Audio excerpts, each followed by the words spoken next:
Hi! Hello! Welcome back to our channel. నేను మీ భవానీని. ఈరోజైతే నేను చికెన్ కాజు మంచూరియన్ చేశాను. అది ఎలా చేశానో మీతో కూడా షేర్ చేసుకోవాలనుకుంటున్నాను.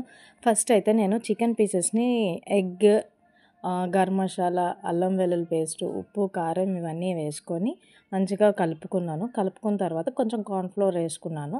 నార్మల్‌గా అయితే పకోడీలోకి శనగపిండి వేసేస్తారు. మరీ నేను ఎక్కువగా శనగపిండి వేయదలుచుకోలేదు. సో, అందుకని కార్న్ ఫ్లోర్ ఒకటే వేసుకున్నాను. వేసుకున్న తర్వాత ఇలాగ వేసుకున్నాను. వేసుకున్న తర్వాత ఎగ్ ఎక్కువైతే మనకేంటంటే ఇలాగ ఆయిల్ అంతా నురగలాగా వచ్చేస్తుంది.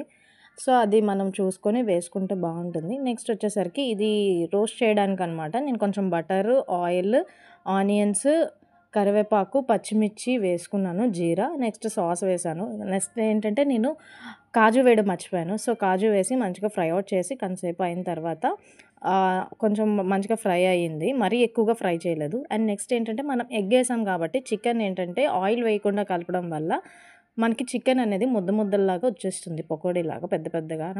అది కట్ చేసుకున్నాను. చిన్నగా కట్ చేసుకొని అప్పుడు కొంచెం సోయా సాస్, వెనిగర్, నెక్స్ట్ ఇంకా మళ్ళీ గరం మసాలా పౌడరు, నేను హోమ్‌మేడ్ చేసుకున్న పౌడర్ కూడా వేసుకొని, పెప్పర్ వేసుకొని మంచిగా మిక్స్ చేసుకున్న తర్వాత ఇలా జ్యూసీగా చాలా మంచిగా వచ్చింది. గార్నిష్ చేసుకున్నాను.